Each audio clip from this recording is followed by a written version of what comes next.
7 tanda rumah minimalis kamu penuh karena emosi, bukan kebutuhan. Sebelum lanjut lagi, jangan lupa untuk klik tombol subscribe, share, dan like ya. Bunda boleh juga klik tombol thanks atau terima kasih di kanan bawah. Oh iya, kalau Bunda punya usul atau ide tema video berikutnya, langsung aja komen di bawah ya. Makasih. Dan kita lanjut sekarang. Halo Bunda semua. Pernah tidak sih Bun, rumah minimalis yang dulu kita bayangkan bakal adem, rapi, dan bikin hati tenang, sekarang malah terasa makin sempit. Tiap hari beres-beres tapi kok tidak pernah benar-benar lega, bukan karena rumahnya kecil, tapi karena isinya makin banyak tanpa sadar. Lucunya, kita sering merasa ini masih wajar. Namanya juga rumah berpenghuni. Padahal dalam hati, ada suara kecil yang bilang, kok capek ya ngurus rumah sendiri? Aku mau jujur sedikit. Seringkali rumah penuh itu bukan karena kurang pintar menata, tapi karena kita capek secara emosional. Habis marah, check out. Habis lelah, beli. Habis bad mood, nambah satu barang kecil yang katanya lucu dan bikin senang. Cuma anehnya, rasa senangnya sebentar, sementara barangnya tinggal lama. Akhirnya rumah minimalis jadi saksi bisu drama harian kita, penuh oleh keputusan impulsif yang dibungkus. Kata-kata ini nanti juga kepakai, dan bagian paling nyentil itu saat rumah kelihatan rapi, tapi rasanya berat. Secara visual aman, tapi batin kok sumpek. Terlalu banyak barang yang minta diperhatikan. Terlalu banyak benda yang sebenarnya cuma numpang tinggal karena rasa sayang, rasa takut kekurangan, atau rasa butuh pelarian. Rumah yang seharusnya jadi tempat pulang malah ikut lelah bareng kita. Dan di titik ini kita baru sadar, mungkin yang penuh itu bukan rumahnya, tapi perasaan kita. Tanda pertama itu biasanya muncul saat badan capek dan hati lelah. Habis beres rumah seharian, anak rewel, cucian belum kelar, lalu malamnya scroll belanja online sambil rebahan. Niat awal cuma lihat-lihat, tapi tiba-tiba mikir, aku pantas dapat hadiah kecil. Akhirnya check out barang yang sebenarnya tidak urgent. Pas barang datang memang senang, tapi seminggu kemudian cuma jadi penghuni baru di sudut rumah. Capeknya hilang sebentar, penuhnya jadi lebih lama. Tanda kedua, rasa sayang yang berlebihan sama barang. Ini bukan soal sayang barangnya, tapi sayang perasaan saat membelinya. Misalnya tas yang dibeli waktu lagi semangat berubah, atau perabot yang dibeli pas pindah rumah, walaupun sudah tidak cocok, tetap disimpan karena merasa bersalah kalau dibuang. Akhirnya, rumah jadi gudang emosi masa lalu yang sudah tidak relevan dengan hidup sekarang. Tanda ketiga, beli barang karena lucu dan estetik saja. Ini paling sering menjebak rumah minimalis. Lihat rak kecil gemas, vas cantik, atau toples warna pastel, rasanya rumah bakal auto Pinterest. Kenyataannya, begitu sampai rumah, malah bingung menaruhnya di mana. Satu barang lucu mungkin aman, tapi kalau tiap emosi senang, belinya dekor lucu, rumah jadi penuh aksesoris yang tidak benar-benar punya fungsi. Tanda keempat, kebiasaan menimbun karena takut kekurangan. Takut tisu habis, takut sabun habis, takut nanti perlu tapi tidak punya.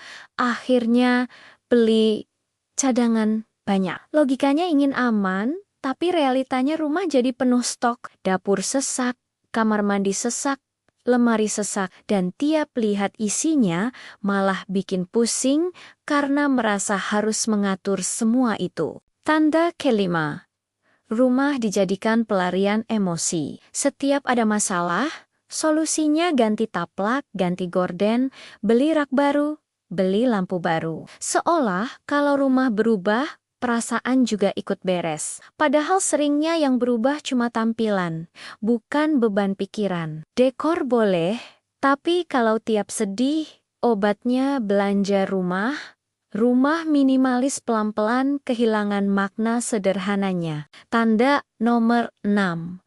Sering mengucapkan kalimat ini, nanti juga kepakai. Contohnya, blender rusak tapi disimpan karena siapa tahu bisa diperbaiki. Baju sudah sempit tapi disimpan karena siapa tahu kurus. Kardus bekas disimpan karena siapa tahu berguna. Akhirnya, rumah penuh barang. Siapa tahu, pikiran juga ikut penuh oleh kemungkinan yang tidak pernah kejadian. Tanda ketujuh, rumah terlihat rapi, tapi tidak terasa lega. Ini tanda paling halus, tapi paling berat. Secara visual bersih, tapi setiap sudut penuh isi. Tidak ada ruang kosong yang benar-benar kosong. Otak kita tanpa sadar bekerja terus karena melihat terlalu banyak barang. Makanya, walau rumah rapi, badan tetap capek dan hati tetap sumpek. Pada titik ini biasanya kita mulai bertanya, kok rumah minimalis tidak bikin tenang seperti yang di iklan-iklan itu? Jawabannya sederhana, tapi agak nyentil. Karena minimalis bukan soal ukuran rumah atau warna cat, tapi soal keputusan emosional terhadap barang. Banyak bunda merasa gagal menata rumah. Padahal yang terjadi bukan gagal, tapi terlalu sayang, terlalu ingin menenangkan diri dengan cara instan, terlalu ingin merasa aman lewat barang. Itu manusiawi dan wajar. Kalau ditarik logika sederhana, barang yang datang dari emosi biasanya tidak punya rumah tetap. Dia pindah-pindah. Hari ini di meja, besok di lemari, lusa di gudang, makin sering dipindah, makin terasa penuh. Contoh kecilnya, botol minum lucu. Punya satu itu cukup, tapi karena setiap stres beli botol, akhirnya punya banyak dipakai tetap satu. Sisanya jadi pajangan yang bikin rak penuh. Atau contoh di dapur. Beli alat masak unik karena lihat video viral.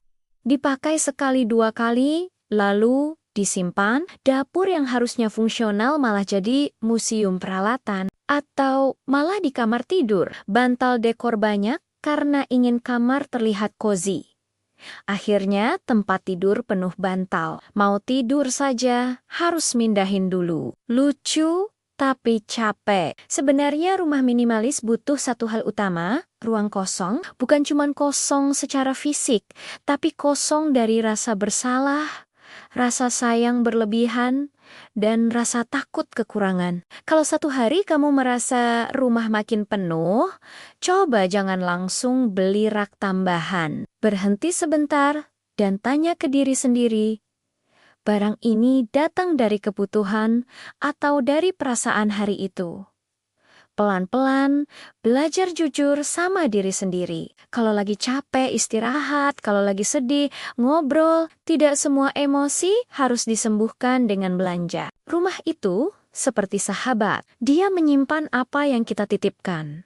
Kalau yang kita titipkan emosi, ya yang terasa emosi. Kalau yang kita titipkan kebutuhan, rumah akan terasa lebih ringan. Dan percaya atau tidak, saat rumah mulai lega, biasanya hati ikut menyusul. Bukan karena rumahnya ajaib, tapi karena kita sudah lebih bijak menghadapi perasaan sendiri. Bun, kalau rumah lagi penuh, belum tentu kita yang gagal jadi pengatur rumah. Bisa jadi hati kita lagi capek dan butuh dipeluk, bukan dikritik. Kadang kita belanja bukan karena perlu, tapi karena pengin merasa baik, walau cuma 5 menit sebelum sadar saldo tinggal kenangan. Dan itu manusiawi kok, bukan dosa besar. Paling dosa kecil pas lihat mutasi rekening. Pelan-pelan saja. Rumah minimalis itu bukan lomba siapa paling kosong, tapi siapa yang paling tenang. Jadi, kalau hari ini masih berat melepas barang, tidak apa-apa, yang penting mulai jujur sama diri sendiri. Ini barang bikin hidup lebih ringan atau cuma numpang foto cantik di sudut rumah, lalu bikin kita makin capek beberes. Dan ingat bun, rumah itu seharusnya jadi tempat pulang yang bikin kita tarik napas panjang, bukan tempat nahan napas sambil mikir ini numpuk dari mana lagi. Jadi, Yuk kita rapikan, bukan cuman rak dan lemari, tapi juga ekspektasi ke diri sendiri. Karena bunda yang tenang itu jauh lebih penting daripada rumah yang kelihatan sempurna. Terima kasih sudah menemani curhat dan ceritaku sampai akhir. Sampai ketemu lagi di episode berikutnya. Salam semangat bunda semua.